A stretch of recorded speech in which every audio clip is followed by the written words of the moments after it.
திருக்குறள் சிந்தனை மாட்சியான அறிவின் காட்சியை புலப்படுத்துகின்றார் தெய்வப் புலவர்.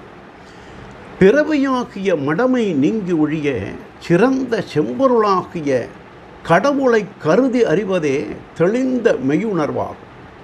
தன்னை அறிவில் உயர்ந்தவர்களாக கருதி மகிழ்ந்து கழித்து வருகின்ற மனிதர்கள் செம்பொருளாகிய இறைவனை அறியவில்லையானால் அந்த அறிவு வரிதுபட்ட குருடான சிறுமையுடையதே ஆகும். செம்பொருள் துணிவே சீருடை கடலே செல்வமே சிவபெருமானே என்று மாணிக்க வாசகர் மெய்ப்பொருளாகிய இறைவனைக் கண்டு பாடுகின்றார்.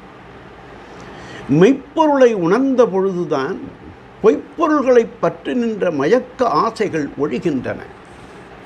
பிறவை துயர் நீங்கி பிறவா உயர்வு பெறுவதே பேரறிவுக்குரிய சிறந்த பயனாகும்.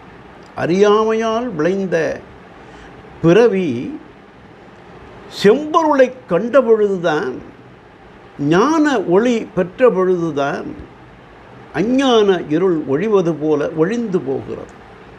ஆகவே தெளிந்த மெய்யுணர்வு பெற்று செம்பொருளை கண்டு அழியாத மோட்ச வீட்டை அடைவதே பேரின்ப மெய்யுணர்வாகும் என்பதை தெய்வப் புலவர் மெய்யுணர்தல் அதிகாரத்தில் பிறப்பென்னும் பேதமை நீங்க சிறப்பென்னும் செம்பொருள் காண்பது அறிவு என்றார்.